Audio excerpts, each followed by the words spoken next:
Hello everyone. तो last lecture में क्या पढ़ा था हमने? लास्ट लेक्चर में क्या पढ़ा था? बेसिकली आपका मैं इंट्रो कराया था प्लेन मिरर से। ठीक है। होप करता हूँ कि आप फर्स्ट लेक्चर से रिवाइज करके आओगे, है ना? फर्स्ट लेक्चर से आपने रिवाइज करा होगा तो लास्ट 3 लेक्चर में मैं सारा आपका फर्स्ट लेक्चर या फिर जो सेकंड लेक्चर था रिवाइज करवा दिया था। ठीक। अब उसको आप क्या करो, देखो, पीछे पढ़ो उसको। उसको पकड़ोगे तो आगे आपका कॉन्सेप्ट ग्रिप पे होगा। ठीक है ना? अब आज हम लोग लेक्चर 4 चालू करेंगे, तो पिछला लेक्चर का इंट्रो करा दे रहे हैं आपको। पिछला लेक्चर में हम लोगों ने क्या पढ़ा था? प्लेन मिरर से आपका इंट्रो कराया था। ठीक है। और उसके बाद क्वेश्चन कराया था, एप्लीकेशन पार्ट पे काम किया था। ठीक। और एक्सटेंडेड ऑब्जेक्ट के बारे में डिटेल में पढ़ा था। एक्सटेंडेड ऑब्जेक्ट के बारे में बहुत अच्छा से आपको पढ़ाया था। और उसके बाद वेलोसिटी, जो वेलोसिटी का रिलेशन था ऑब्जेक्ट एंड इमेज के बीच में, उसके बारे में बताया था। बेसिकली कैसे बताया था? बताया था आपको कार्टेशियन कोऑर्डिनेट सिस्टम से, जो कि इस टाइप से आपको बताया था। सपोज करो, हाँ, कार्टेशियन कोऑर्डिनेट सिस्टम क्या था? तो कार्टेशियन कोऑर्डिनेट सिस्टम मैंने आपको बताया था कि ये था एक्स एक्सिस, सॉरी, ये था आपका वाई एक्सिस ना। हाँ, ये था वाई एक्सिस, ये था एक्स एक्सिस। अब सपोज करो, देखो, जेड एक्सिस को हम लोग ऐसे भी ले सकते हैं। ठीक है, ऐसे भी ले सकते हैं। बेसिकली क्या होना चाहिए, तीनों एक्सिस आपस में परपेंडिकुलर होने चाहिए। तो तीनों एक्सिस आपस में क्या है, एक देखो, ये आपका इधर लिया तो आपका ये परपेंडिकुलर हुआ, ये भी परपेंडिकुलर है।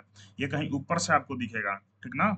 ये 3D पे भी होगा जेड एक्सिस जो है। तो अगर सपोज करो आपकी एक प्लेन मिरर ले लो, ये ले लिया प्लेन मिरर। ठीक, ऐसे।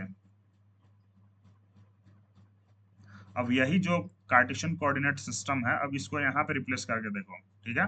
तो अगर आप प्लेन मिरर के सामने एक्स एक्सिस के इधर आओगे, इधर चलोगे, इधर, तो इमेज कहाँ इधर पे चलेगा? इधर चलेगा। ठीक है ना?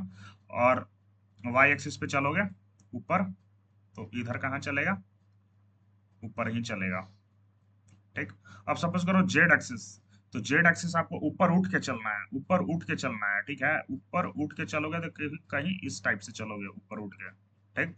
आप अगर 3D में व्यू करोगे तो ज्यादा क्लियर होगा। ठीक है ना? तो ऊपर उठ के चलोगे तो कुछ इस टाइप से चलोगे। ठीक। अब देखो, अब यहाँ पे ही सारा सारा गेम यहीं पे है। ठीक। कैसे सारा गेम यहाँ पे है? अब आप फिक्स कर दो। क्या फिक्स कर दो? अब इधर का डायरेक्शन को आप प्लस पॉजिटिव फिक्स कर दो। अब इधर चलेंगे तो पॉजिटिव होगा, और इसके अगेंस्ट में चल जाएंगे तो निगेटिव हो जाएगा। ठीक है। और वाई एक्सिस का जो मैं चल रहा हूँ, इसको पॉजिटिव फिक्स कर दो, ऐसे। ठीक है। और जेड एक्सिस में आप ऊपर जैसे थोड़ा 3D पे व्यू करोगे तो इधर आप इसको क्या कर दो, फिक्स कर दो, प्लस। अब देखो, अब यहीं पे सारा ट्विस्ट है। ठीक है ना? अब देखो, आप एक्स एक्सिस पे यहाँ चले तो ये बना आपका पॉजिटिव। पर प्लेन मिरर में आपको कैसे आते हुए दिखेगा?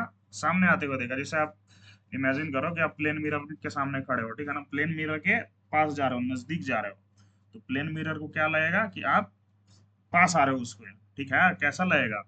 तो वो पास आता हुआ दिखेगा आपको, तो उसके अगेंस्ट में जा रहा है। ठीक है ना? तो ये क्या हो जाएगा, नेगेटिव, माइनस। ठीक। और ये देखो, ये ऊपर जा रहा है वाई एक्सिस में। प्लेन मिरर में देखो, प्लेन मिरर में क्या करो कि एक बॉल ले लेना, कॉस्को बॉल लेना। ठीक। अब उसको आप ऊपर उछालो, तो प्लेन मिरर में कैसा दिखेगा आपको? प्लेन मिरर में भी ऊपर उछलते हुए दिखेगा। तो अगर ये आपका पॉजिटिव है तो ये भी क्या हो जाएगा, पॉजिटिव। ठीक। अब देखो, अब क्या है कि जेड एक्सिस वाला आप कैसे इमेजिन करोगे? जेड एक्सिस वाला आप इमेजिन करने के लिए 3D में इमेजिन कर सकते हो। 3D में इमेजिन करने के लिए आप तिरछा चलो, या फिर तिरछा कोई चीज रख लो, डंडा को तिरछा करके आगे ले जाने का प्रयास करो। ठीक है? तो क्या लगेगा आपका कि जहां पे मिरर पे अगर आगे जा रहा है तो इमेज में भी क्या होगा, वो आगे ही जाएगा। ठीक है ना? मतलब 3D में व्यू करना, इसको 3D में थोड़ा झुका देना, इसको टिल्ट कर देना, कोई 60 पे बना देगा, डंडा को 60 पे बना देना, वो आगे जाने का प्रयास करना पीछे में। ठीक है? तब लगेगा कि पॉजिटिव है तो ये पॉजिटिव है। ठीक ना? बाकी चीजें यहाँ से आप ये चीज पकड़ ली है तो ये वेलोसिटी वाला पार्ट आपका क्लियर हो जाएगा। कैसे क्लियर होगा? ये देखो कि आप अगर एक्स इमेज, ठीक है, विथ रिस्पेक्ट टू मिरर कर रहे हो, तो इसी का एक केस बनता है जिसमें आपका माइनस बनेगा, जो एक्स हो जाएगा object with respect to mirror. बाकी सब जनरल केस है। अब वाई एक्सिस का निकालोगे तो Y image with respect to mirror अगर आप निकाल रहे हो तो ये आपका क्या बनेगा, पॉजिटिव ही होगा, Y object with respect to mirror, ठीक ना। अब जेड वाला भी वैसा ही होगा, जेड वाला आप बना रहे हो image with respect to mirror, तो जेड में भी क्या होगा, वो पॉजिटिव पॉजिटिव ही होगा, object with respect to mirror, ठीक है। ये सारा चीज मैंने पिछला लेक्चर में आपका क्लियर कर दिया था, यहाँ आपको रिवाइज करवा दिया हूँ, ठीक ना। अब क्या करना, अब इसको देखो इंपॉर्टेंट है इसलिए इस पे मैं जोर डाल रहा हूँ। अब इसका आप डिफ्रेंसिएशन करोगे इस वाले पार्ट का, तो डिफ्रेंसिएशन क्या होता है जनरली, dx बाई dt। अगर x में कर रहे हो तो dx बाई dt, ठीक है। तो dx बाई dt अगर आप करोगे, dx बाई dt अगर आप करोगे ये x वाला, तो वो क्या होगा, इधर देखो, इधर इसको आप इमेज वाले कर रहे हो dx बाई dt, ठीक है ना। तो ये आपका चेंज हो जाएगा वेलोसिटी में, वेलोसिटी में आपका चेंज होगा तो v आई एम हो जाएगा, image with respect to mirror, और velocity with respect to mirror, ठीक है।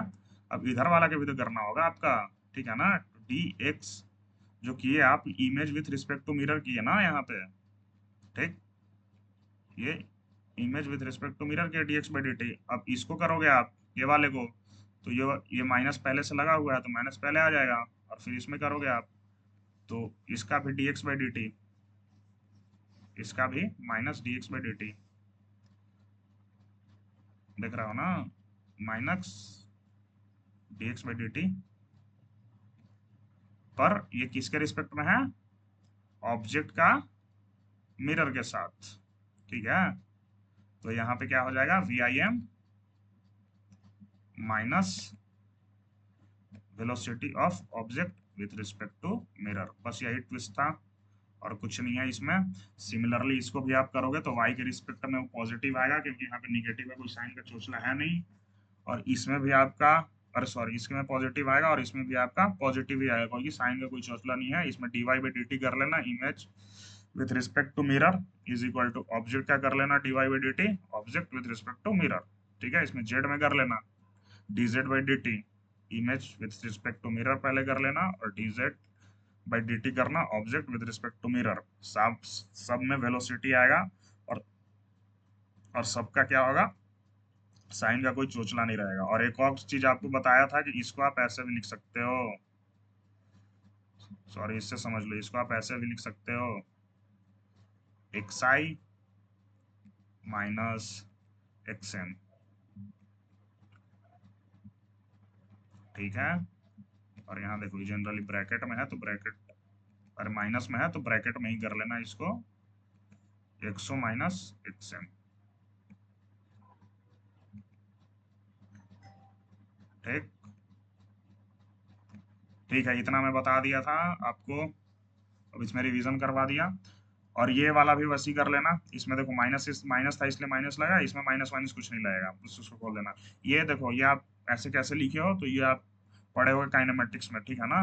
तो ये रिस्पेक्ट में अगर कुछ होता है तो image with respect to mirror है तो ऐसा ही लिखा जाता है, ठीक है। क्वेश्चन भी आपको एप्लीकेशन पार्ट भी करा दिया था, तो अब इतना ज़्यादा डिटेल में इसके बारे में नहीं जानते, अब चलते हैं आगे, लेक्चर को प्रोसीड करते हैं, ठीक है। माई सेल्फ पवन रंजन तिवारी, मैं आपको ये लेक्चर डिलीवर कर रहा हूँ, और यह लेक्चर नंबर 4। तो आते हैं क्वेश्चन पार्ट पे, एप्लीकेशन पार्ट पे। तो लास्ट वाला जो कॉन्सेप्ट पढ़ा था उसका एप्लीकेशन पार्ट पे काम करते हैं, ठीक है ना। तो लास्ट वाला कॉन्सेप्ट आपको क्या पढ़ाया था, image form by two plane mirror, ठीक है। अब जैसे बेसिकली क्या था कि दो प्लेन मिरर आमने सामने रख दो, ठीक है, और उसके बीच में आप खड़े हो जाए, कुछ ऑब्जेक्ट डाल दो वहां पे, ठीक है ना।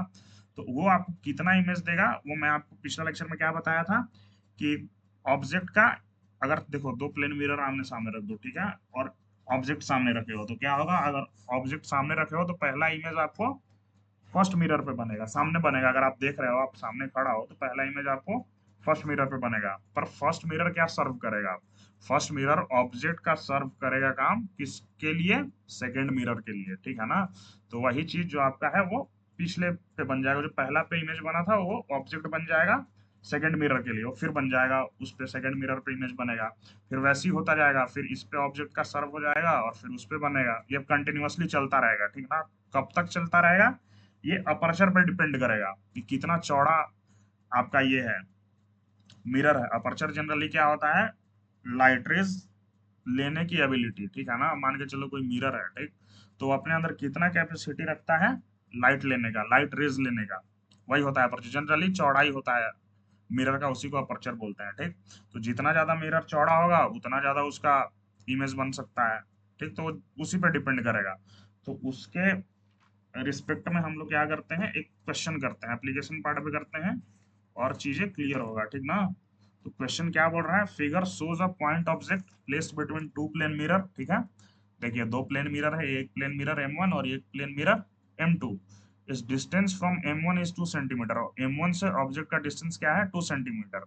और M2 से क्या है? 8 centimetre. Find the distance of images from two mirror considering reflection on the mirror, ठीक है। आपको जनरली क्या बताना है इसमें? Distance of images from the two mirror considering reflection on M1 first, ठीक है। यहाँ से आपका M1 पे रिफ्लेक्शन जा रहा है, ठीक है ना, पहले बार। तो आपको वही क्वेश्चन का आंसर बताना है, ठीक। अब देखो इसमें क्या होगा, डिस्टेंसेस पे बताना है इसमें कितने कितने डिस्टेंस पे इमेज बनेगा, ठीक है ना। देखो आगे चलते हैं इस पे। सब देखो यहाँ पे ये एक मान लो मिरर है, ठीक ना, और ये दूसरा मिरर है। और ऑब्जेक्ट ये मिरर पहला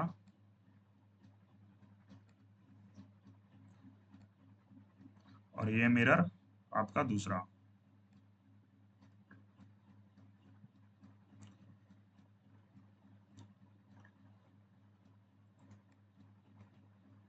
और ऑब्जेक्ट कहाँ है? 2 सेंटीमीटर फर्स्ट मिरर से। ये ऑब्जेक्ट हो गया, ठीक। अब देखो इसमें क्या ट्विस्ट है कि अब आपको दो रेस चाहिए। अब आपको इमेज बनाना है ऑब्जेक्ट का, तो आपको दो रेस तो मिनिमम चाहिए। तो एक रे क्या करो आप यहाँ पे फेंको, और दूसरा रे क्या करो यहाँ पे फेंक दो M1 पे, ठीक है ना। अब देखो क्या होगा, अब देखो क्या होगा, इमेज कहीं फर्स्ट मिरर पे यहाँ से आते हुए आपको दिखेगी एक रे। रिफ्लेक्शन के बाद क्या होगा, एक रे यहाँ से आएगा कहीं और एक रे कहीं यहाँ से आएगा, ठीक। और इमेज आपका फर्स्ट इमेज पहला मिरर पे बनेगा, वो यहाँ पे बनेगा। चलो ये तो आप पहले जानते थे, लेकिन ट्विस्ट यहाँ है। ये I1 हो गया, ठीक। ट्विस्ट यहाँ है, अब देखो जो इमेज यहाँ पे बना ना, वो ऑब्जेक्ट का सर्व करेगा काम। अब वो ऑब्जेक्ट पे इस वाले पे रेज मारेगी। अब दूसरे वाले पे देखो, ये कहीं यहाँ से जाएगी और ये वाला रे कहीं यहाँ पे आएगी, ठीक। और ये वाला रे कहीं जाएगी और ये वाला रे यहाँ से आपको आते हुए दिखेगी, यहाँ से, ठीक है ना। ऐसे आपको लगेगा, ठीक है। इसको इमेजिन करना, पिक्चर मतलब डायग्राम थोड़ा परफेक्ट नहीं है, पर समझोगे तो समझ आएगा, ठीक है। ये देखो ये इमेज का डिस्टेंस कितना पे था, ये आपका 2 पे है। तो आप पढ़े हो यहाँ पे प्लेन मिरर का रूल कि जितना पे ऑब्जेक्ट डिस्टेंस पे होता है उतना पे इमेज डिस्टेंस पे होता है, ठीक है ना। तो ये अगर 2 है तो I1 कितना पे होगा? I1 मैं यहाँ लिख दे रहा हूँ, I1 भी आपका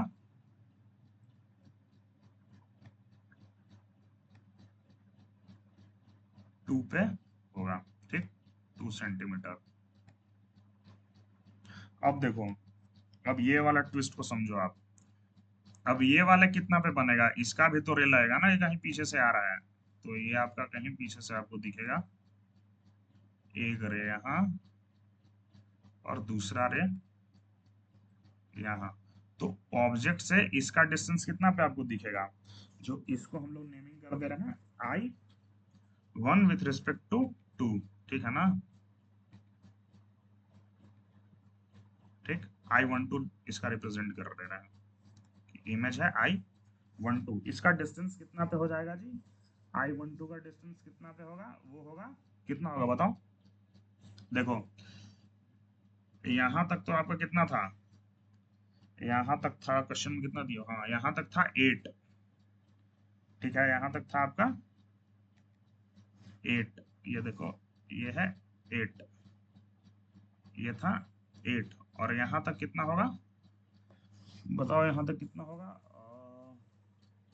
ये है ये, हाँ ये वाला डिस्टेंस पूरा हो जाएगा 12 ऑब्जेक्ट से लेके यहाँ तक।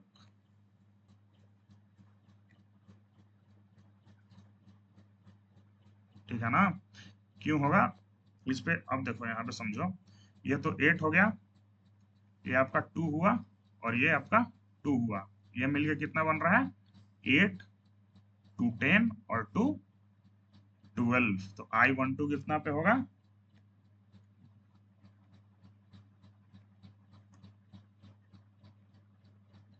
I12 हो गया 12 पे। होप कि आपको क्लियर हो रहा होगा सारा चीज। ठीक है ना?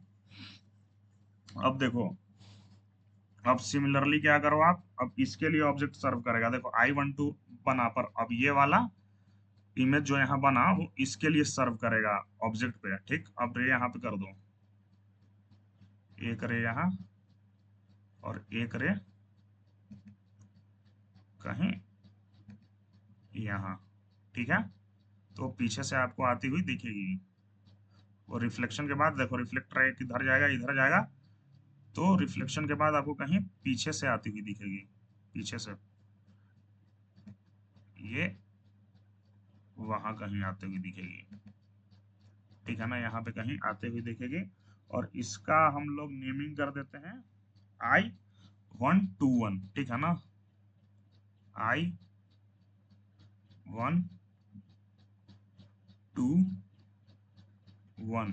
ठीक, अब इसका डिस्टेंस कितना होगा? देखो इसका I1 नेमिंग किए थे, इसका I12 की है, तो अब इसका I21 कर दे रहे हैं। I1 मतलब ये इमेज 1 पे बना था, ये I12 इसलिए क्योंकि ये ऑब्जेक्ट 1 का है, मतलब जो इमेज तो बना पर ऑब्जेक्ट 1 का है, पर इमेज कहाँ पे बन रहा है? 2 पे। अब I12 यानी I12 ऑब्जेक्ट है, ठीक है, और 1 पे बन रहा है, तो 1 पे इमेज, इसलिए नेमिंग इसका ऐसे किया है। ठीक है, अब इसका डिस्टेंस कितना हो जाएगा आपका? बता सकते हो इसका डिस्टेंस आपका कितना होगा? अब देखो इसका डिस्टेंस कितना होगा, ये देखो समझना आप। ये तो टोटल 8 है, ठीक दिख रहा है 8, है ना? और ये कितना है? 2, और ये कितना है? 2, इस तो 12 था। ठीक है, ये 12 तो था, और इधर देखो यहाँ से यहाँ कितना हो जाएगा? यहाँ से यहाँ कितना होगा? देखो ये टोटल यहाँ से यहाँ तक समझना थोड़ा, ये यहाँ से यहाँ तक 8, और यहाँ 2, 10। ठीक है, ये 10 हुआ। ठीक, अब देखो ये 10 यहाँ हुआ, ठीक है ना, और 2 यहाँ 12, पर इसके पार और 10 होगा। फिगर से पता चल रहा है इसके पार और 10 होगा। समझ रहे हो? काहे कि देखो इमेज कहीं यहाँ से आती हुई दिखेगी, यहाँ से, यहाँ से, यहाँ से दिख रहा है, यहाँ से, यहाँ से, ठीक, यहाँ से, यहाँ से। तो आपको इस वाले से कैलकुलेट करना है ना, इस वाले से कैलकुलेट करना है। समझ रहे हो? इस वाले से कैलकुलेट करना है यहाँ से। तो यहाँ से 8, ठीक, 2 10, 2 12, और इसके पीछे आपको 10, तो 10 ही कहीं पीछे से आती हुई दिखेगी। ठीक है, तो 12 10 कितना हो गया? 22, यानी कितना पे दिखेगा? 22 पे दिखेगा आपका। तो I121 इक्वल टू कितना हो जाएगा? कितना पे? 22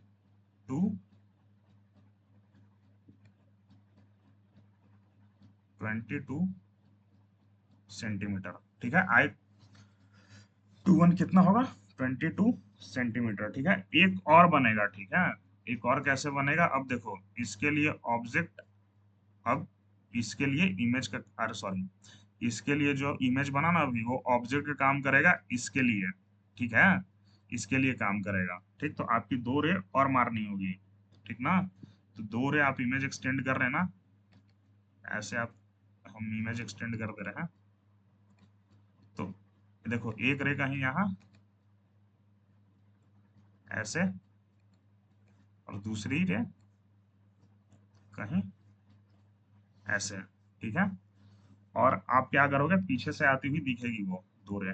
देखो मैनेज करना, समझने का प्रयास करना। ये कहीं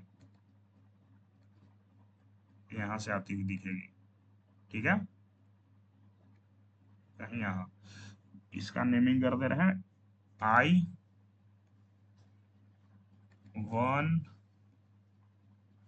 2 1 2, ठीक है।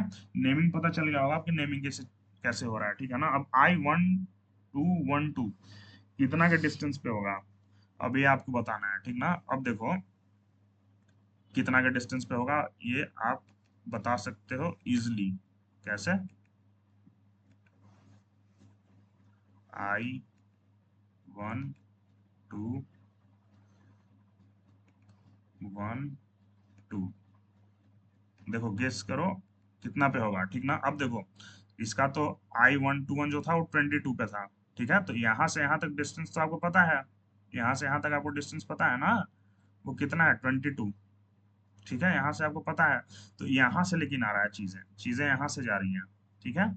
तो चीजें जब यहाँ से जा रही हैं तो वो आप कैसे बता पाओगे कि कितना डिस्टेंस पे है। अब देखो आप यहाँ से आपका 22 था, ठीक है, तो आप गेस कर पाओगे कि जो इसके पे इमेज, इसके पे ही पे इमेज बना था ना, ठीक है। तो ऑब्जेक्ट का यहाँ से यहाँ तक 22 दिख रहा है, वो तो 22 होगा, पर अदर कितना, अदर पार्ट कितना और आया, अदर पार्ट कितना आया और इसमें 10 और आया, ठीक है, 10 और आया, तो कितना हो जाएगा टोटल 32 पे, 32 पे आया समझ में। आ, आ गया होगा, क्लिक कर गया होगा, ठीक ना, ठीक है। क्लिक कर गया होगा, होप आपको समझ में आया होगा। अगर नहीं समझ में आया, कहीं पे नहीं पार्ट कोई समझ में आया हो, तो let me know in the comment section. आप कमेंट करके पूछो कि यहाँ पे सर मेरे को ये समझ नहीं आया, ठीक है, मैं और आज को क्लियर कर दूंगा, ठीक। क्वेश्चन थोड़ा मजेदार था, अब दिमाग पे जोर डालोगे तो चीजें समझ आ जाएंगी, ठीक है ना, ज्यादा डिफिकल्ट नहीं है। अब डायग्राम प्रॉपर बनाना अपना कॉपी में, रे डायग्राम प्रॉपर बनाना, स्केलिंग करना, स्केलिंग करके आप डिस्टेंस मेजर करोगे तो क्लियरली आपको पता चल जाएगा कि इतना इतना पे इमेज है, ठीक है ना, और क्वेश्चन करने का मजा भी आएगा आपको, ठीक है। तो आगे चलते हैं, ठीक। Locating all the images formed by two plane mirrors. अब देखो ये इंपॉर्टेंट और इंटरेस्टिंग चीज है, ठीक है ना। ये सारा पॉइंट मैं एक डायग्राम से आपको समझाने का प्रयास कर रहा हूँ। देखो दो मिरर है आपका,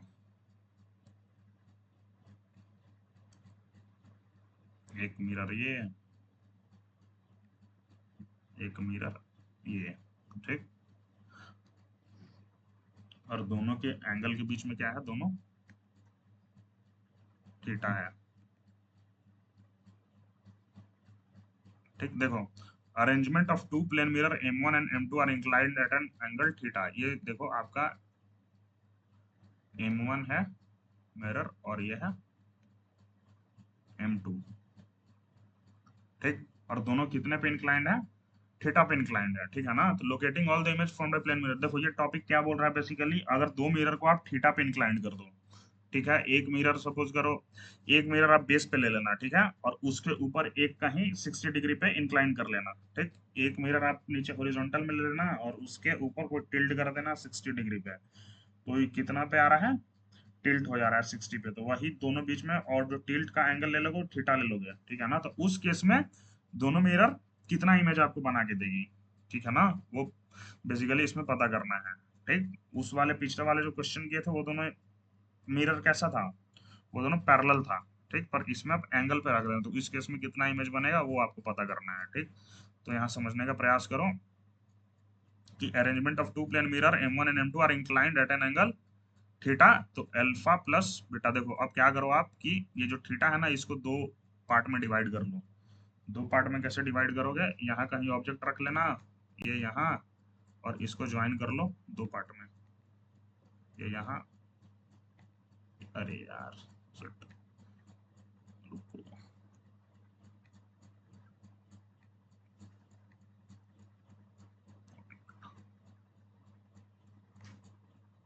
देखो ये ऑब्जेक्ट से क्या करना, इसको ज्वाइन करना। अब डिवाइड कर लो इसको, ठीक है, ये इसको अल्फा कर लो, और ये एंगल जो बना यहाँ पे इसको बीटा कर लो,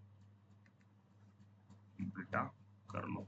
अब देखो थीटा ही ना है, थीटा इज इक्वल टू क्या है, थीटा इज इक्वल टू क्या है, अल्फा प्लस बीटा। थीटा ही तो है अल्फा प्लस बीटा, ठीक ना, यही थीटा मिलके बन रहा है ना अल्फा प्लस बीटा, ठीक। और ऑब्जेक्ट कहाँ था, पी पे रखा हुआ है कहीं, इसको पी कर लो, ठीक। तो पी पे जो ऑब्जेक्ट रखा हुआ है उसके m1 के रिस्पेक्ट में अल्फा एंगल बना रहा है और m2 के रिस्पेक्ट में बीटा एंगल बना रहा है। अब देखो फर्स्ट इमेज फॉर्मेशन m1 पे होगा, ठीक। अब देखो p का जो इमेज फॉर्मेशन होगा पहला, ये मिरर था m1, ये m1 मिरर था, ये है m2, ये आपका m2, ये देखो m1 और ये m2, ठीक। तो first image formation mirror m1 forms an I1, देखो ये p रखा हुआ है तो कहीं I1 यहाँ पे इमेज बनेगा, यहाँ पे बनना चाहिए, इसको जाहिर सी बात है m1 पे, तो इसको I1 नेमिंग कर दे रहे हैं हम लोग, ठीक है ना। अब देखो यहीं पे केस मजेदार है कि फर्स्ट जो p का है इमेज वो I1 तो बन रहा है, एंगल बिटवीन, पर एंगल कितना होगा p और इसके इसके बीच में, p और I1 के बीच में एंगल कितना होगा, बता सकते हो, p और e के बीच में I1 पे एंगल कितना होगा। ये थोड़ा गलत हो गया, यहाँ पे गलत हो गया था, ये देखो m1 और इसके बीच में एंगल कितना होगा, I1 और m1 के बीच में एंगल कितना होगा, अल्फा होगा, ठीक है ना। वो कितना हो जाएगा, अल्फा होगा। तो I1 पे जो इमेज आपका बनेगा वो अल्फा लेके बनेगा, यहाँ पे अल्फा लेके बनेगा, I1 पे जो बनेगा वो अल्फा लेके बनेगा, और यहीं पे उसका भी बीटा होगा। अब देखो second image formation mirror m2 forms I2 of object p, angle between p and I2, देखो बेसिकली m2 पे कितना बनेगा, यहाँ ऑब्जेक्ट है तो इसको अब हम लोग I2 इमेज बोल दे रहे हैं, ठीक है ना, p का, और ये बन जाएगा I2, I2, और ये कितना पे होगा, बीटा, एंगल कितना इंक्लाइंड पे होगा, बीटा पे इंक्लाइंड होगा, ठीक है ना, ये बीटा पे होगा, ठीक। यहाँ तक सारा चीज क्लियर हुआ होगा। Multiple images formation of I2 x an image object, sorry object for m1 producing I21 and image I2 act as an object for m2 producing I12, this process continues repeatedly। अब देखो यहाँ पे twist है, ठीक। ये image तो आपका बना, ठीक है ना, ये इमेज बना, लेकिन I21 अब बनेगा यहाँ पे कहीं I21 बनेगा, I21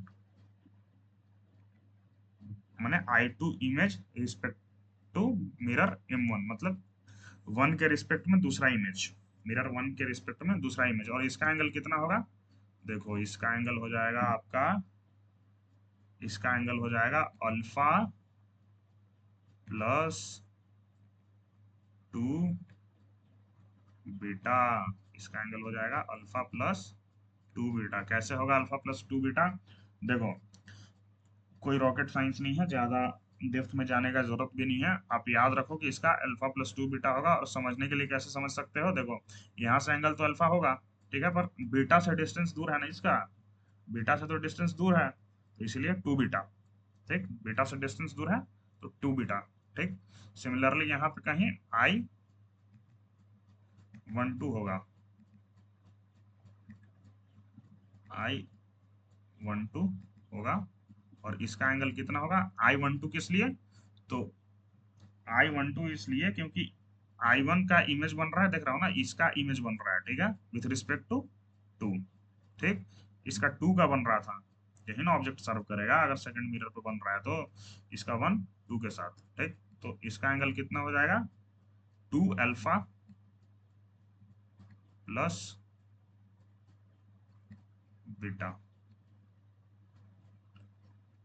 ठीक। समझने के लिए वही लॉजिक आप समझना कि अल्फा इसलिए क्योंकि अल्फा से दूर है, ठीक, इसीलिए 2 अल्फा, और बीटा किस लिए, केवल बीटा क्योंकि बीटा से पास है, ठीक, वही लॉजिक समझ लेना।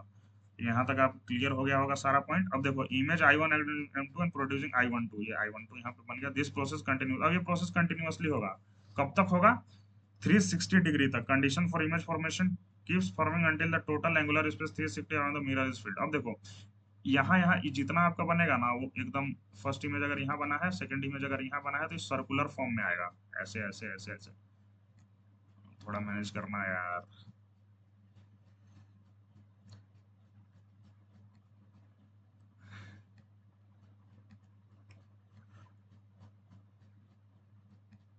ठीक है, ये आपका कैसे आएगा? सर्कुलर फॉर्म में ऐसे आएगा, और सर्कुलर फॉर्म में आपका यहाँ देखो ऐसे ऐसे ऐसे ऐसे ऐसे कुछ ऐसे आएगा सर्कुलर फॉर्म में। ठीक है, ये सर्कुलर फॉर्म में आएगा आपका।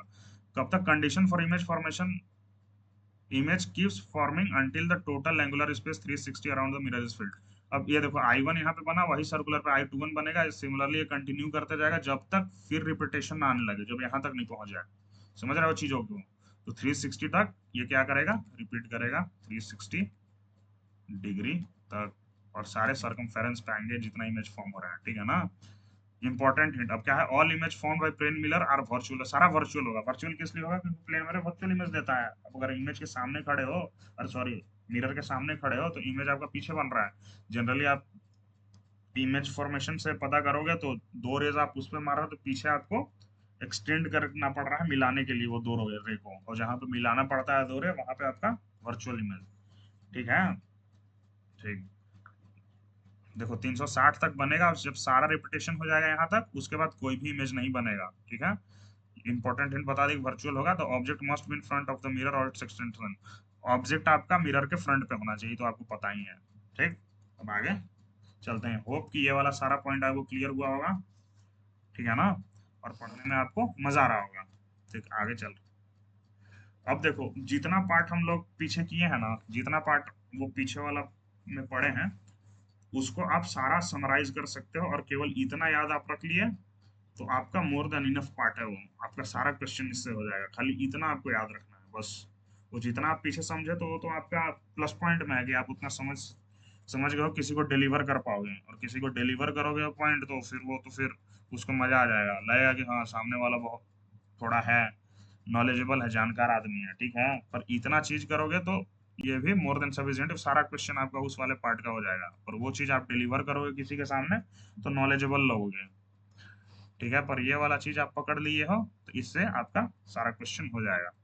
ठीक है ना? और हम लोग को क्या करना है? मेनली एप्लीकेशन पार्ट पे काम करना है। ठीक। ठीक है, देखो तो number of image found by two inclined mirror. अब देखो एक बात समझो आप, अब जो हम आपको बताए थे वो कैसे क्या बताए थे? कि सारा सर्कुलर पे बन रहा है इमेज। ठीक है ना? सारा सर्कुलर पे बन रहा है, तो सारा 360 पे खेल रहा है। सर्कल पे तो वही ना होगा कि अगर यहाँ से आप चालू कर रहे हो, यहाँ पे जा रहे हो, तो 360 आप एंगल बना रहे हो। ठीक, अब देखो 360 पे कैसे करना है। अगर देखो आपको पहला केस क्या है? 360 बाई थीटा। अब 360 बाई थीटा से डिवाइड करो, 360 बाई थीटा। अब थीटा सपोज करो कि डिवाइड करने के बाद इवन आ रहा है। ठीक है ना? सपोज करो 60 से आप डिवाइड कर दो, 60 से डिवाइड किए ऐसे ऐसे, तो कितना आया? 6 आया। तो 6 कैसा नंबर है? कि इवन नंबर है। ठीक है ना? तो इस केस में इमेज फॉर्मेशन क्या होगा? कितना नंबर ऑफ इमेज बनेगा? सिंपली क्या करना कि 6 में से 1 घटा लेना, तो इमेज आपका कितना आ जाएगा? 5। ये केस 1 था। केस 1 किस लिए 5 दे रहा है? क्योंकि 360 बाई थीटा आप कर रहे हो। ठीक है ना? सपोज करो कि एंगल दो मिरर के बीच में है, दो मिरर के बीच में एंगल आपका 60 दिया है। ठीक ना? दो मिरर के बीच में एंगल आपका 60 दिया है। अब सिंपली क्या करोगे कि 60 से 360 को 60 से डिवाइड करोगे, 360 को 60 से डिवाइड करोगे। अब 60 से आप डिवाइड किए तो आपको इवन नंबर मिला। जनरली 6 इवन नंबर है। आपको इवन नंबर अगर मिला तो 6 में से 1 अगर घटा देते हो तो नंबर ऑफ इमेज कितना हो जाएगा? 5 आंसर होगा। ठीक है? सेकंड केस क्या है? कि 360 बाई थीटा अगर करते हो ऑड आता है। ठीक है ना? अगर ऑड आता है, सपोज करो कि 60 के बजाय यहाँ पे कोई ऐसा नंबर ले लो। कैसा नंबर ले सकते हो? ऐसा नंबर ले लो जिसमें जो ऑड दे दे। ठीक है? सपोज करो कि आंसर 7 आए। ठीक है ना? तो 7 आए तो ये एक ऑड नंबर है। ठीक, odd number and object is on bisector. अब देखो ऑब्जेक्ट बाइसेक्टर पे हो, जैसे इमेज जो है ना, अब ऑब्जेक्ट बाइसेक्टर पे हो, जैसे 60 का आप आधा डिवाइड कर दो 30 पे, अभी 30 होता है बाइसेक्टर, ठीक, 30 होता है बाइसेक्टर। 30 पे जनरली इमेजिन मत करो, जो सपोज करो कि 75 एंगल ले लिए,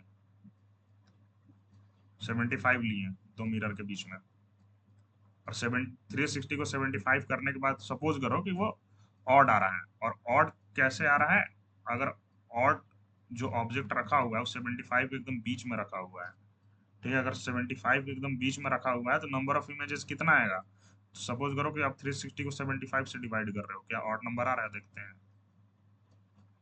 75 से डिवाइड करें तो कितना आ रहा है, देखो 15 पचे होता है 75, और 15 दूना 30 और चौके 60, और 5 से 24 तो जनरली नहीं घटेगा। छोड़ो हटाओ इसको, बस इतना याद रखो कि ये हम एक केस ले रहे हैं जहाँ पे ये ऑड आ जाए, ठीक ना। पर इसका अगर ऑड आता है और इसके मिड पे आप रखते हो ऑब्जेक्ट, ठीक है, तो मिड पे अगर ऑब्जेक्ट आप रखते हो और ऑड आ रहा है, तो उस केस में भी नंबर ऑफ इमेज कितना होगा, 7 में से आप 1 घटा देना, वो कितना हो जाएगा, 6 हो जाएगा ऑड वाले केस में। अगर वो बाइसेक्टर पे रखा हुआ है तब, और ऑब्जेक्ट अगर बाइसेक्टर पे नहीं रखा हुआ है, देखो बाइसेक्टर मतलब आधा, एंगल बाइसेक्टर मतलब आधा, अगर 75 है तो उसका आधा 37.5 पे, अगर 60 है तो 30 पे, ठीक है ना। अगर बाइसेक्टर पे नहीं रखा हुआ है तो सिंपली नंबर ऑफ इमेजेस कितना आएगा, वो 360 बाई थीटा आप डिवाइड कर लेना, ठीक ना। अगर बाइसेक्टर पे नहीं रखा हुआ है, बाइसेक्टर के अलावा कहीं भी रखा हुआ है, सपोज करो 80 का था एंगल और 80 का बाइसेक्टर 40, अगर 40 पे रखा हुआ है तो इमेज 360 बाई थीटा -1। अगर वो 40 पे नहीं रखा हुआ है, 50 पे रखा हुआ है, 60 पे रखा हुआ है, तो नंबर ऑफ इमेज क्या होगा, 360 बाई थीटा, ठीक है ना, 360 बाई थीटा होगा, सिंपली 360 बाई थीटा हो जाएगा, अगर बाइसेक्टर पे नहीं रखा हुआ है, ठीक। आप कनेक्ट कर रहे हो, आप कनेक्ट कर पा रहे होगे, ठीक है, क्योंकि एकदम सिंपल है चीजें, पकड़ के रखो इसको, ठीक ना। अब आगे चल रहे हैं केस 4 में। केस 4 क्या था, one when 360 by theta is not an integer then the count the number of image as explained. अब सपोज करो कि 360 बाय थीटा इंटीजर आया ही नहीं, इंटीजर नंबर जानते हो ना, 1 2 3 4, इस वाले नंबर पे आया ही नहीं, सपोज करो कि नंबर आ गया डेसिमल में, ठीक है, तो डेसिमल में आएगा 0.6 आ गया, तो उस केस में आप नंबर ऑफ इमेज कैसे निकालोगे, 0.6 डिग्री का नंबर ऑफ इमेज कैसे निकालेगा, फिर वही पीछे जंप करना पड़ेगा, वो वाला सर्कल पे देखना पड़ेगा। और ये आपका जो केस है ना, ये वाला ऐसा क्वेश्चन जनरली बेसिक लेवल में तो आएगा नहीं, ठीक है। अगर चीजें क्लियर हैं तो कर लोगे, और सपोज करो आ भी जाए तो क्या कर देना, स्किप कर देना, क्योंकि वो डेप्थ वाला क्वेश्चन हो जाता है फिर, ठीक ना। आएगा तो इस तीनों के केस पे आएगा, और इस तीनों के केस पे आएगा तो आपका क्वेश्चन आसानी से बन जाएगा। अगर इस बाय द वे इस केस पे अगर क्वेश्चन आता भी है तो आप पीछे वाला कॉन्सेप्ट पकड़े हो तो बना लोगे, अगर नहीं आ रहा है एट द एंड तो क्या करो, स्किप कर दो इसको, ज्यादा से ज्यादा कितना मार्क्स कट जाएगा, 2 मार्क्स कटेगा, 3 मार्क्स कटेगा, ठीक है ना। पर बाकी क्वेश्चन आप तो आगे कर लोगे, क्योंकि ये तो वैसे भी डेप्थ में चला जाएगा वो चीज, ठीक।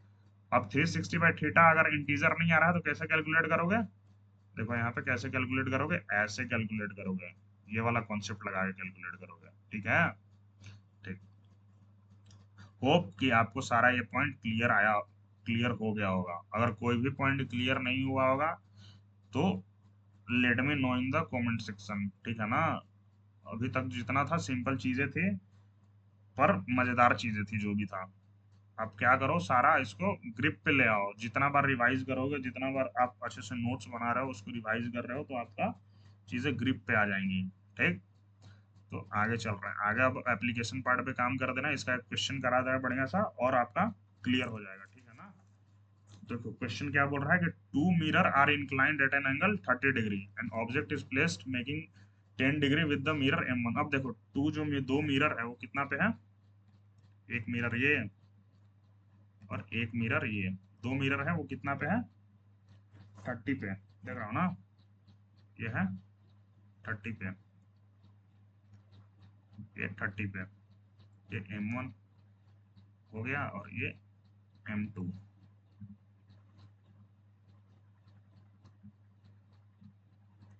और कितना पे दोनों पे है, ये कितना है 30। अब देखो ऑब्जेक्ट कहाँ पे रखा हुआ है, an object is placed making 10 degree with the mirror M1, M1 से 10 डिग्री। अब इसके से यहाँ पे कहीं 10 डिग्री, मतलब इसके नजदीक पे होगा, तो यहाँ पे इससे है आपका 10 डिग्री, समझ रहे हो, इससे है 10 डिग्री, ठीक ना। तो ये वाला, ये अगर आप अल्फा लेते हो आप, तो ये बीटा हो जाएगा, और बीटा जेन बेसिकली कितना होगा,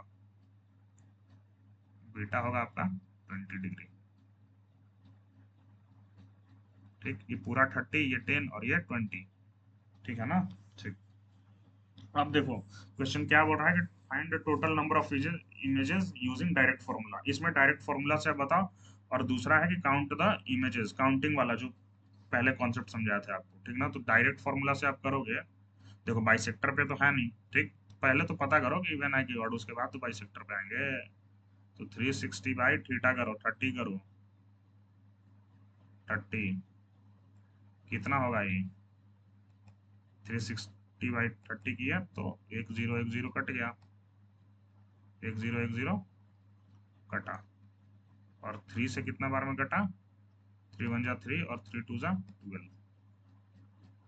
अब देखो ये कौन सा है, ये आ गया आपका इवन, विच इज इवन, ये है इवन,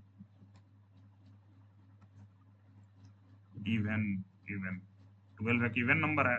तो इवन के लिए क्या था, 360 बाई थीटा, फॉर्मूला लिख दे रहा हूँ, 360 बाई थीटा माइनस 1। अब 360 बाई थीटा कितना आया है, 12, और 12 में से 1 आप माइनस कर दो, यानी टोटल नंबर ऑफ इमेजेस कितना हो जाएंगे, 11 इमेज बनेगा, 11 इमेज आपको बना के देगा वो, ठीक है ना। अब देखो ये तो आप डायरेक्ट फॉर्मूला से था, फॉर्मूला वाला पार्ट आपका क्लियर हो गया होगा कि कैसे यूज करेंगे। अब देखो वो काउंटिंग वाला पार्ट भी आपको समझा दे रहे हैं, इसलिए काउंटिंग वाला भी क्वेश्चन में ऐड कर दिए ताकि आपका कॉन्सेप्ट और ग्रिप में आ जाए, ठीक है ना। अब देखो काउंटिंग वाला आप कैसे सॉल्व करोगे। अब देखो वहां पे क्या बताया था आपको कि ये 10 पे है, ठीक है ना। तो पहला जो I1 इमेज बनेगा वो कितना पे बनेगा, पहला जो I1 इमेज बनेगा वो कितना पे बनेगा, वो तो 10 ही पे बनेगा, बनेगा ना, वो आपको बताया था ना कि 10 पे बनेगा। और इधर जो बनेगा वो कितना पे बनेगा, वो I2 जो मिरर M2 के रिस्पेक्ट पे था, वो कितना पे बना था, बनेगा, वो 20 पे ही बनेगा। तो मैं एंगल लिखते चल रहा हूँ, I1 इक्वल टू 10 पे, ठीक, पहला बना, पहला, और I2 कितना पे, I2 इक्वल टू 20 पे, 20, ठीक है ना। ऐसे समझाया था ना आपको, यहाँ पे देखो कि I1 कितना पे बन रहा था, अल्फा पे, ये अल्फा था तो अल्फा, इसीलिए कितना पे बना, 10 पे, और I2 बीटा था तो कितना पे बना, 20 पे, ठीक है ना, क्योंकि M2 से वो बीटा कितना था, 20 पे। अब देखो I21 जो बनेगा वो कितना पे बनेगा, 2 alpha plus, sorry alpha plus 2 beta. तो अब आई अब उधर वाला निकाल रहे हैं, ठीक है। अब जो इमेज आई आपका है वो कितना पे है, I21 था ना, हाँ 21, image 2 with respect to mirror 1, वो कितना पे बनेगा, वो कितना था 2, यानी अल्फा प्लस 2 बीटा, वो कितना था, अल्फा प्लस 2 बीटा। अब देखो अल्फा आपका कितना था, 10, और 2 बीटा कितना हो जाएगा, प्लस 2 बीटा, 2 इंटू वो हो गया 20, इसको सॉल्व करोगे तो 50 आएगा, देख रहा हो ना। तो I21 कितना पे हो जाएगा, 50 डिग्री पे, ठीक है। अब सिमिलरली इसका कैलकुलेट कर दो, इधर आपका मैं सर्कल से डिवाइड कर दे रहा हूँ, तो अब आप इसका कैलकुलेट कर लो, I12, ठीक, 1 विथ रिस्पेक्ट टू 2, यही है ना, ये वाला दिख रहा है, दिख रहा होगा, वो वाला कितना पे बनेगा आपका, I12, I12 के लिए एंगल कितना था, देखो यहाँ पे I12 के लिए एंगल कितना था, two alpha plus beta, two alpha plus beta, two alpha plus beta. ठीक, तो टू अल्फा प्लस बीटा कितना हो जाएगा, टू इंटू 10 प्लस 20, जो कि हो जाएगा आपका 40, 40 पे आ रहा है समझ में?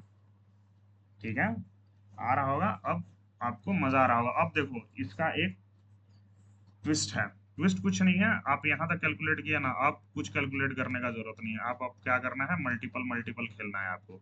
ये 50 पे बना था, अब देखो 20 से कितना पे गया तो 50 आया, 30, अब 50 से फिर 30 पे जंप मार दो तो कितना हो जाएगा वो 80।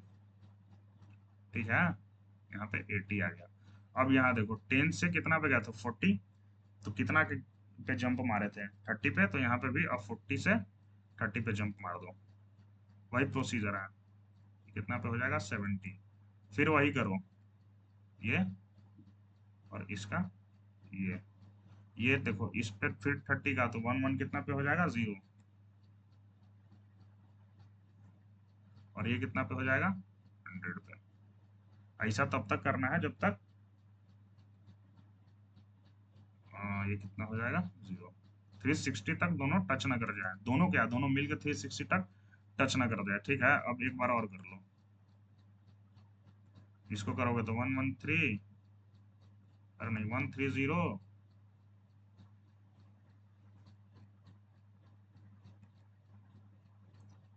130, और इसको करोगे तो 140, 140। अब देखो 130 यहाँ था, और ये हो जाएगा 140। ठीक है ना, अब क्या करो फिर से तो 30 कर दो, ये हो जाएगा 170, और ये हो जाएगा 160। ठीक, अब आगे नहीं जा सकते हम लोग, अब आगे इसका प्रोसीड नहीं कर सकते हैं। ठीक है ना, आगे इसका प्रोसीड नहीं कर सकते हैं, क्यों नहीं कर सकते कि अब आप आगे इसका प्रोसीड करोगे तो 180 से क्रॉस कर जाएगा, ये भी 180 से क्रॉस कर जाएगा। अब इसका लास्ट पॉइंट देखो आप लोग इसका कि ये देखो condition for image formation, image keep forming until the total angular space 360 around the mirror is filled. अब इस पे तो 360 फिल हो गया ना, कि इस पे तो जा रहा था तो वो तो था मेंटेन्ड था, 170 160 करोगे तो 360 के नीचे आएगा, पर उसके आगे जाओगे तो दोनों ऐड करोगे तो 360 के ऊपर चला जाएगा, जो पॉइंट का वैलिड नहीं होगा, वो सर्कुलर को नहीं, सर्कुलर से बाहर जाने लगेगा, जो कि पॉसिबल नहीं है, तो इमेज आपका यहीं तक रुक जाएगा। अब ये आप टोटल काउंट करोगे ना, ये आप टोटल काउंट करोगे तो ये आपका 11 इमेजेस आएगा। तो देखो एप्लीकेशन पार्ट का आपको क्वेश्चन करा दिया। ठीक है, यहाँ से आपका और ग्रिप में आ गया होगा। ठीक है ना, पीछे आप पढ़े हो गए मेरे साथ हो गए, तो पीछे पढ़े हो गया वो सारा कॉन्सेप्ट और इस सारा उसका एप्लीकेशन पार्ट, तो दोनों मिला के आपका टोटल क्लियर हो गया होगा। अब इस टाइप का इमेज आएगा तो करने में आपको मजा आएगा, और इस टाइप का क्वेश्चन आएगा तो करने में मजा आएगा, आपको इंटरेस्टिंग लगेगा। ठीक है, ऑप्टिक्स आपका इंटरेस्टिंग लगने लगेगा, ये सब क्वेश्चन आपसे होने लगे तो ऑप्टिक्स आपका इंटरेस्टिंग लगे, इंटरेस्टिंग होने लगेगा। समझ रहे हो ना? अगर किसी के सामने अब सपोज करो आपका कोई फ्रेंड है, आपका कोई दोस्त है, ठीक, अब आप कोई बुक सॉल्व करने बैठे हो, सपोज करो कि आप एससी वर्मा बनाने बैठे हो, ठीक है, या कोई कोचिंग का मॉड्यूल बना रहे हो, तो अगर इस टाइप का क्वेश्चन है, ठीक है, अब सपोज करो कि इस टाइप का क्वेश्चन है, आप अटक जाओगे तुरंत क्योंकि आपका कॉन्सेप्ट क्लियर नहीं होगा। ठीक है ना, क्वेश्चन आपसे हिलेगा ही नहीं, बनेगा ही नहीं, समझ में नहीं आया क्या हो रहा है, क्या क्वेश्चन था। अब सपोज करो कि ये कॉन्सेप्ट आप पढ़ लिए हो, ठीक, कितना कितना मतलब कितना आपको लेंदी लगा, बहुत इजी था, चीज बहुत इजी था, ठीक, आपको बहुत बारीक करके सिंपल वे में आपको समझा दिए हम। ठीक है ना, अब ये आप पकड़ लिए हो, आपका बेस मजबूत है, इस टाइप आप समझ लिए हो सारा चीज, तो क्वेश्चन आपका तुरंत चुटकी में हो जाएगा, एक दो मिनट भी नहीं लगेगा।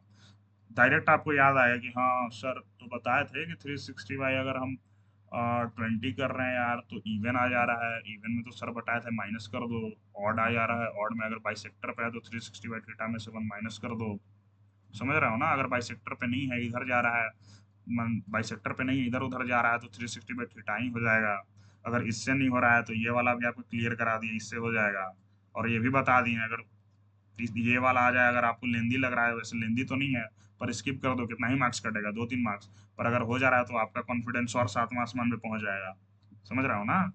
तो ऑप्टिक्स मजेदार चैप्टर है, आप अगर कॉन्सेप्ट पकड़ के चलोगे तो होने लगेंगी चीजें, हो जाएंगी। ठीक है, आगे बढ़ते हैं। देखो स्फेरिकल मिरर्स। अब हम लोग आते हैं स्फेरिकल मिरर्स पे। स्फेरिकल मिरर जानते हो क्या होता है?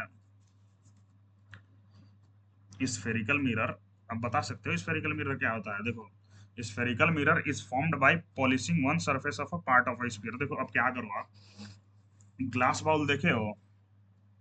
एकदम प्लेन ग्लास बाउल ले लो। ग्लास बाउल किस शेप में होता है? स्फीयर। अच्छा, आप लोग स्फीयर और सर्कल का डिफरेंस जान रहे हो? देखो सर्कल क्या होता है, बेसिकली सर्कल एक 2D शेप का फिगर होता है। ठीक है, 2D मतलब आप एक पेपर उठा लो, इस पर ड्रॉ करोगे तो सर्कल मिल जाएगा, वो 2D में हो गया। अब 3D में आ जाओगे तो 3D में आपको स्फीयर मिलने लगता है। ठीक है ना? स्फीयर मतलब, स्फीयर का बेस्ट एग्जांपल आप ले लो, फुटबॉल ले लो, क्रिकेट का बॉल ले लो, वो सब किस शेप में आते हैं? स्फीयर के फॉर्म में आते हैं। ठीक है ना? उस केस में आप स्फीयर में एक ले लो बॉल। बॉल मत लेना, बेसिकली उसको बॉल नहीं बोलेंगे, उसको क्या बोलेंगे कि ग्लास का स्फीयर के शेप में ले लेना। ठीक है, ग्लास का एकदम आपको वो लेना है, वो एकदम ये मत ले लेना सारा ये टाइप से भरा हुआ टाइप से, जैसे बॉल क्या बोलते, पत्थर टाइप से नहीं लेना है। ऐसा लेना है उसको स्फीयर टाइप में, जो अंदर से खाली रहे, मतलब उसका एक जो होता है ना सरफेस, खाली सरफेस से उसका स्फीयर बने, सरफेस से जुड़ा हो, अंदर खाली रहे पूरा। ठीक है, ऐसा हो, ऐसा। ठीक है, अब क्या करोगे, spherical mirror is found by polishing one surface of a part of sphere. अब क्या करो, ये जैसे स्फीयर था ना, इस पे से काट लो, यहाँ से सपोज करो इतना आप काट लेते हो। ठीक है, तो आपको किस टाइप में मिलेगा? इस टाइप में मिलेगा। अब क्या करो, अब पॉलिशिंग करने लग जाओ। जैसे प्लेन मिरर में आपको बताया था कि प्लेन मिरर एक ग्लास ले लो और पीछे पॉलिशिंग कर दो। ठीक है, तो आपको क्या मिल जाता था? प्लेन मिरर मिल जाता था। इसमें भी स्फीयर का एक पार्ट काट लो और पीछे पॉलिशिंग कर दो, ऐसे। अब आपका पॉलिशिंग डिफाइन करेगा कि वो कॉनकेव मिरर है या कॉन्वेक्स मिरर है। ठीक है ना? तो mirror is classified on which side of the spherical mirror is reflecting या शाइनिंग। ठीक है, अब वो डिसाइड करेगा कि आपने कहाँ पे उसका पॉलिशिंग किया है। अब यहाँ पीछे पॉलिशिंग किया है तो जाहिर सी बात है रिफ्लेक्शन यहाँ पे आपका होगा, यहाँ पे रिफ्लेक्शन होगा, दिख रहा है ना? अब देखो केव के अंदर, ये देखो, ये गुफा टाइप से आपको लग रहा है। ठीक है, केव के अंदर जब रिफ्लेक्शन होगा ना, तो वो कौन सा मिरर बन जाता है? Concave mirror. आ रहा है समझे, समझ में? अब देखो, अब पीछे पॉलिशिंग कर दो, पीछे अब कहाँ पे होगा रिफ्लेक्शन? यहाँ पे होगा, इस वाले पार्ट पे होगा, दिख रहा है ना? इस वाले पार्ट पे होगा। ठीक, तो इस वाले पार्ट पे होगा तो कॉन्वेक्स वाला हो जाता है। ठीक है, कॉनकेव मिरर क्या होता है? Inner surface of a sphere is polished. ठीक है, the reflecting surface faces the centre of the curvature, the inner surface of a sphere is polished.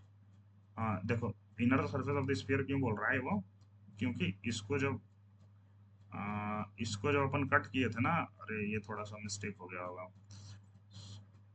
The surface of a sphere is polished, इसको inner काट दो, खाली लिखो तो surface of a sphere is polished. ठीक है, the reflecting surface faces the centre of the curvature. मतलब देखो, सेंटर ऑफ कर्वेचर क्या होता है? सेंटर ऑफ कर्वेचर बेसिकली होता है कि जो स्फीयर था उसका अगर सेंटर आप उठा लो यहाँ पे, ये सेंटर कर दो तो ये सेंटर ऑफ कर्वेचर हो जाएगा। वो जो जिससे कट किए थे स्फीयर का, उसका सेंटर होता है सेंटर ऑफ कर्वेचर। ठीक है ना? तो इसका क्या होगा, देखो, reflecting surface faces the centre of curvature. जो रिफ्लेक्टिंग सरफेस था वो सेंटर ऑफ कर्वेचर पे फेस करेगा, मतलब इधर से होगा, ऐसे ऐसे ऐसे, सेंटर ऑफ कर्वेचर था, इसके तरफ से हो जाएगा। ठीक है, कॉन्वेक्स मिरर क्या हो जाएगा? Outer surface of sphere is polished. ये देखो, इसमें आउटर सरफेस होगा। ठीक है ना? वो सही लिखा हुआ है इसमें। इसमें भी आउटर, अगर कंफ्यूजन हो रहा है आउटर इनर का, तो आउटर काट दो, कोई दिक्कत नहीं है। The surface of the sphere is polished, यहाँ पे स्फीयर का सरफेस पॉलिश्ड कर दिया। ठीक, ये देखो यहाँ पे सरफेस का स्फीयर का पॉलिश कर दिया। ठीक है, the reflecting surface faces away from the centre of curvature. यहाँ देखो, इसमें सेंटर ऑफ कर्वेचर के साथ था, यहाँ पे रिफ्लेक्शन हो रहा था, पर इसमें देखो, इसमें क्या हो रहा है कि रिफ्लेक्शन यहाँ से कहीं हो रहा है, यहाँ लाइट आ रहा है और यहाँ जा रहा है, ऐसे यहाँ आ रहा है और यहाँ कहीं ये सब जाएगा, यहाँ आ रहा है और यहाँ कैसे जाएगा। इस केस में क्या है, रिफ्लेक्टिंग सरफेस किधर है? Away from the centre of curvature. Centre of curvature basically यहाँ होता है। ठीक है, पर इस केस में रिफ्लेक्शन साइड कहाँ है? दूसरे जगह, उसके अगेंस्ट वाले पे है। आया समझ में? सारा पॉइंट क्लियर हो गया होगा आपका। ठीक है, गो थ्रू करना सारा पॉइंट, इसमें सम अप कर दिया आपको, सारा चीज समझ आ गया होगा। ठीक है, ये वाला मिरर कौन सा था आपका, कॉनकेव। कॉनकेव बेसिकली आप कैसे याद रखो, गुफा के अंदर रिफ्लेक्टिंग सरफेस हो जाएगा, कॉनकेव।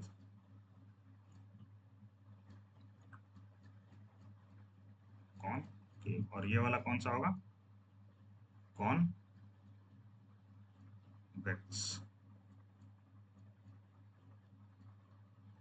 ठीक है, ओके, तो लेट प्रोसीड फर्दर। ठीक है, देखो अब terms related to the spherical mirror. अब स्फेरिकल मिरर में कुछ टर्म्स आते हैं। ठीक है, ये टर्म बेसिकली किस लिए आते हैं, अब जब देखो आप जब रे डायग्राम बनाओगे ना, जब रे डायग्राम पे फोकस करोगे, जब रे डायग्राम आप लोग बनाओगे, इमेज का फॉर्मेशन बनाओगे, वो सब देखोगे, तो उसमें बहुत ज्यादा इंपॉर्टेंट रोल होता है ये सब टर्म का। ठीक है, सेंटर ऑफ कर्वेचर, पोल का। ठीक है ना, आपको एग्जैक्टली पता चलेगा कि कहाँ पे इमेज फॉर्म हुआ है, ऑब्जेक्ट आप कहाँ रखे थे और कहाँ पे इमेज फॉर्म हुआ है। ठीक है, जैसे सपोज करो, एक एग्जांपल समझो। एग्जाम्पल क्या है कि आ, हाँ चलो, आप डिस्टेंस मैपिंग कर रहे हो, सपोज करो एक साइन बोर्ड लगा हुआ है। ठीक है ना, कोई जगह का नाम ले लो, आप सपोज करो कि आप हाँ लखनऊ में हो। ठीक है, आप लखनऊ में हो, तो लखनऊ का बोर्ड लगा हुआ है कि 100 मतलब 100 किलोमीटर दूर पे लखनऊ आ जाएगा। ठीक है ना, तो 100 किलोमीटर दूर आप एक वो ये लगा रहे हो कि हाँ वहां पे अगर हम लोग उससे दूर जा रहे हैं तो वो 100 किलोमीटर पे है, अब उससे पास आएंगे तो 100 किलोमीटर के पास आ जाएंगे, तो वो आप क्या बना रहे हो, एक बेस बना रहे हो। ठीक है ना, तो इसमें भी वैसा ही है, सेंटर ऑफ कर्वेचर से अब मान के लो सेंटर ऑफ कर्वेचर आप फिक्स कर दे रहे हो, तो उससे कितना दूर अगर ऑब्जेक्ट रखे तो इमेज कितना दूर बनेगा। ठीक है, समझ रहा हो ना, जैसे लखनऊ का आप बोर्ड था वहां पे, तो उससे आप कितना दूर पे हो। ठीक है, कब जाओगे तो लखनऊ के पास पहुंच जाओगे, तो यहाँ भी वही है कि उससे आप कितना दूर ऑब्जेक्ट रख रहे हो और कहाँ इमेज बन रहा है। ठीक है, वही चीज था यहाँ पे। अब देखो सबसे पहला आता है सेंटर ऑफ कर्वेचर। अब सेंटर ऑफ कर्वेचर आपको बताया कि ये मान के चलो स्फेरिकल मिरर है। ठीक है ना, तो स्फेरिकल मिरर का जो सेंटर होता है ये, उसको क्या बोलते हैं हम लोग, सेंटर ऑफ कर्वेचर, सीओसी। ठीक, इसको बोलते हैं हम लोग सेंटर ऑफ कर्वेचर। ये स्फेरिकल मिरर हो गया। पोल किसको बोलेंगे, geometrical centre of mirror surface. ठीक है ना, अब देखो अब इससे आप कट करोगे। ठीक, अब इससे कट कर देना है, यहाँ पे कट करोगे तो हम बताएं पहले कि अगर पॉलिशिंग इधर करोगे तो केव के अंदर होगा रिफ्लेक्टिंग सरफेस इधर, और इसको बोलते हैं कॉनकेव मिरर। और जो इसका हो जाएगा ज्योमेट्रिकल सेंटर, इसका जो सेंटर होगा, इस वाले का नहीं, इस वाले का जो सेंटर होगा, ठीक है, वो हो जाता है पोल। ठीक है, ये कॉनकेव का केस था, और कॉन्वेक्स में कैसा होगा, पॉलिश इधर कर दो तो इधर से रिफ्लेक्टिंग सरफेस आएगा, और इस वाले जो मिरर का होगा सेंटर, वो क्या हो जाएगा, पोल। ठीक है, आया पकड़ में, आया समझ में, आ गया होगा। Straight line joining pole and centre of curvature, principal axis. अब देखो प्रिंसिपल एक्सिस क्या है, देखो ये तो आपका सेंटर ऑफ कर्वेचर समझ में आया, और ये पोल समझ में आया। अब देखो ये तो इसका था सेंटर, और ये पूरे स्फेयर का था, है ना, स्फेरिकल मिरर का था। अब पोल कहीं यह होगा, सेंटर ऑफ कर्वेचर इसके पीछे होगा, जाहिर सी बात है, ये छोटा था उसका आंसर। अब मान के चलो कि एक बाप है और एक बेटा है। ठीक, तो बाप का एज है सपोज करो 50, तो बेटा का जाहिर सी बात है उससे कम होगा, उससे ज्यादा तो नहीं हो पा होगा। ठीक है ना, बेटा 20 का होगा, 22 का होगा, समझ रहे हो ना। बेटा अपने बाप से ज्यादा एज का एक्सीड तो नहीं कर सकता है, जाहिर सी बात है नहीं करेगा। अगर ये बड़ा है तो इसका सेंटर ऑफ कर्वेचर बड़ा होगा, इससे छोटा नहीं होगा, इसीलिए पोल से दूर हमेशा वो रहेगा। ठीक है, तो ये हो गया आपका सीओसी। और दोनों को पास करती हुई लाइन आप ड्रॉ करोगे, दोनों को पास करती हुई लाइन आप ड्रॉ करोगे मिरर के ऊपर, तो इसी को हम लोग क्या बोलते हैं, प्रिंसिपल एक्सेस। आ रहा है समझ में, इसका सेंटर ऑफ कर्वेचर कहीं यहाँ होगा, दिख रहा है ना, क्या है कि सेंटर ऑफ कर्वेचर जो था वो तो मिड पे आ रहा है इसका। ठीक है, पर हम लोग पॉलिशिंग क्या करते हैं, यहाँ पे किए हैं, सेंटर ऑफ कर्वेचर यहीं पे होना चाहिए, पर रिफ्लेक्टिंग सरफेस यहाँ पे होगा। आ रहा है समझ में, यहाँ पे होगा रिफ्लेक्टिंग सरफेस, कहीं आएगा और रिफ्लेक्ट करेगा, आएगा रिफ्लेक्ट करेगा लाइट। अब इससे ज्वाइन कर दो आप, पोल कहीं सपोज करो यहाँ है, अब सेंटर ऑफ कर्वेचर से पोल तक पास कर दो ऐसे, तो ये क्या हो जाएगा आपका प्रिंसिपल एक्सेस। आया समझ में। अब देखो अपर्चर आपको बार बार समझाया, the reflecting area portion of the mirror that reflect right. अब देखो इसमें लाइट अंदर रिफ्लेक्ट करने का कितना कैपेसिटी है, ये इतना तक कर सकता है, देख रहे हो आप, सपोज करो ये कॉनकेव मिरर था, इसका रिफ्लेक्टिंग करने का एबिलिटी कितना तक है, इतना तक है, मतलब इतना अंदर उसका तक लाइट को ले सकता है और रिफ्लेक्ट कर सकता है, ठीक है ना। तो इसी को अपर्चर बोलते हैं, कैपेसिटी, किसी का औकात, समझ रहे हो। सपोज करो कि कोई एक आदमी है, ठीक। अब आदमी वो क्या कर रहा है, फिजिकल फाइट कर रहा है, ठीक है ना। तो वो मतलब अपने कितना कैपेसिटी से लड़ सकता है, ठीक, कितना अंदर उसके एनर्जी है जो लड़ सकता है, ठीक। अब एनर्जी उसमें कम रहेगा तो फिजिकल फाइट में वो टिक नहीं पाएगा किसी मजबूत आदमी के सामने। सपोज करो एक मोटा लड़का है, एक पतला लड़का है। अब मोटे लड़के के पास ज्यादा एनर्जी है और पतले लड़के के पास कम एनर्जी है। तो फिजिकल फाइट में क्या होगा, उसका एनर्जी ज्यादा हो तो डोमिनेट कर जाएगा उस पर और वो जीत जाएगा, समझ रहे हो ना। तो अगर मिरर देखो, यहाँ पे मिरर अगर ये सपोज करो छोटा मिरर है और एक उसके सामने बड़ा मिरर आप ले लो, तो इसके अंदर ज्यादा रिफ्लेक्टिंग सरफेस होगा, ज्यादा रिफ्लेक्ट करेगा, समझ रहे हो ना, ज्यादा इसके पास है एबिलिटी, ठीक। और इसके पास कम है, तो अपर्चर डिसाइड करता है कि रिफ्लेक्टिंग किस में ज्यादा होगा, रिफ्लेक्शन किस में ज्यादा होगा, किस में कम होगा, समझ रहे हो ना। यही चीज है, अपर्चर वही होता है। इसका अपर्चर ये हो जाएगा कॉनकेव का। और कॉन्वेक्स के लिए ये वाला देखो, कॉन्वेक्स अगर आप मिरर ड्रॉ कर रहे हो तो इसका, सॉरी इधर होगा ना पॉल्यूशन, तो इसका अपर्चर आपका ये इतना हो जाएगा, क्योंकि इतना अंदर वो लाइट को रिफ्लेक्ट कर सकता है, ठीक है। ये हो गया अपर्चर। अब प्रिंसिपल फोकस क्या होगा,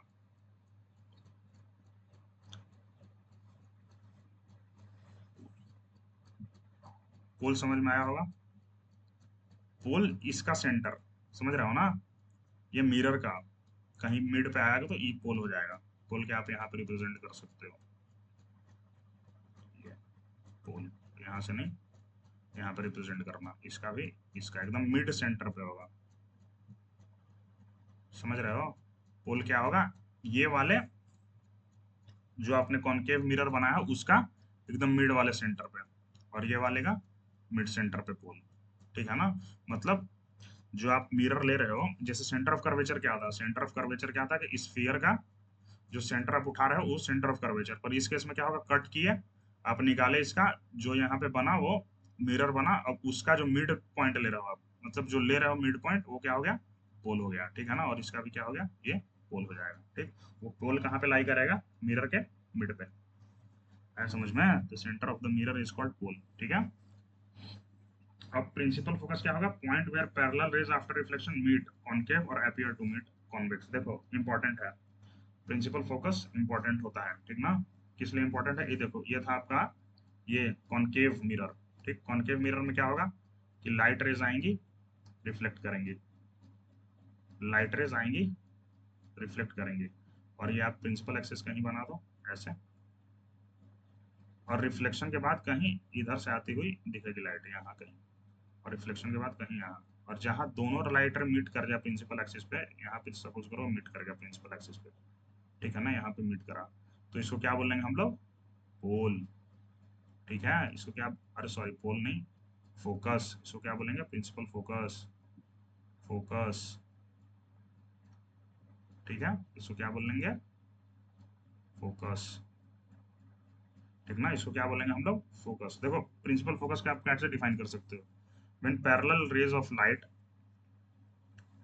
strikes on a concave mirror, then after reflection appears to meet from a point on a principal axis, which is called principal focus for concave mirror, and convex के लिए parallel rays of light on striking the concave mirror or convex mirror after reflection, ठीक है, appears to come from a point on a principal axis, that is called principal focus for convex mirror,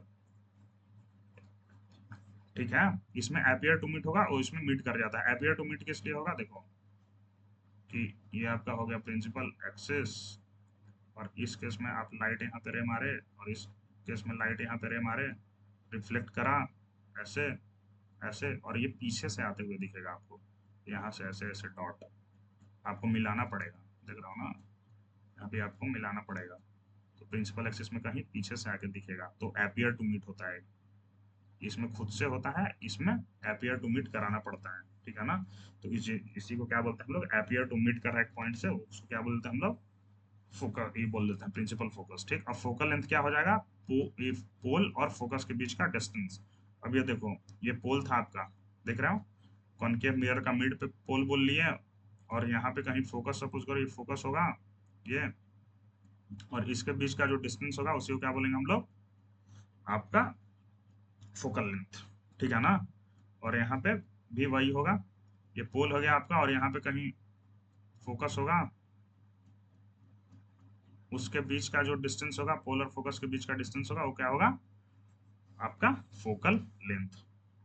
ये कहीं F हो जाए, बता दे रहे हैं, principal axis पे सपोज करो फोकस है, और पोल जो हो गया आपका मिड पॉइंट हो गया, मिरर का जो पार्ट होगा उसका, उसके बीच में आप लाइन ज्वाइन कर दो, वो इसके बीच में जो डिस्टेंस हो जाएगा दोनों के बीच में, वही क्या हो जाएगा आपका फोकल लेंथ।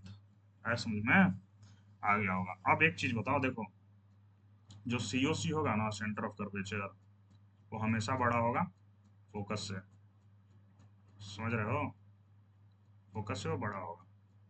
ठीक है, रीजन क्या है कि इसका पार्ट है, वो स्फीयर का पार्ट है, और उसका क्या है, वो अंश है, मतलब छोटा। वो उसे जो एग्जांपल दिए थे आपको पोल के लिए, और ये हाँ पोल के लिए, वही आप यहाँ भी अप्लाई कर सकते हो। ठीक है ना, मतलब बाप बेटा वाला जो एग्जांपल दिए यहाँ पे अप्लाई कर सकते हो, वही चीज़ है। ठीक, तो आज का लेक्चर यहीं समाप्त करते हैं। होप कि आपको सारा चीज समझ आया होगा, और यहाँ से ऑप्टिक्स आपको इंटरेस्टिंग लगा होगा, क्वेश्चन करने में मजा आने लगा होगा। ठीक है ना, आपका काम क्या है, देखो आप क्या कर सकते हो, यहाँ से आप जो नोट्स बना रहे हो उसको तो रिवाइज करो। ठीक है, आप रिवाइज करके आगे क्लास करो, चीजें क्या हो जाएंगी, याद हो जाएंगी। चीजें याद हो गई तो फिर दिमाग से निकलती नहीं है। ठीक है ना, उसके बाद आप क्या करने लगो, क्वेश्चन प्रैक्टिस करने लगो। क्वेश्चन प्रैक्टिस आप कैसे करोगे, क्वेश्चन प्रैक्टिस आप करोगे, देखो आप कोई कोचिंग में पढ़ रहे हो तो आपके पास मॉड्यूल होगा। ठीक है, आप मॉड्यूल से प्रैक्टिस कर सकते हो अपने कोचिंग का, क्वेश्चन होंगी, मजा आएगा। नहीं तो फिर कोई बढ़िया बुक आप प्रीफर कर लो, सपोज करो एच सी वर्मा ले लिया, अब एच सी वर्मा से क्वेश्चन कर रहा है, ठीक है ना, तो वहाँ भी क्वेश्चन आपको बढ़िया बढ़िया मिल जाएगा। क्वेश्चन प्रैक्टिस करोगे तो फिजिक्स और ग्रिप में आ जाएगा, है ना। ठीक है, तो लेक्चर को यहीं समाप्त कर रहे हैं, अब मिलेंगे अगले लेक्चर में। ठीक है, गुड नाइट।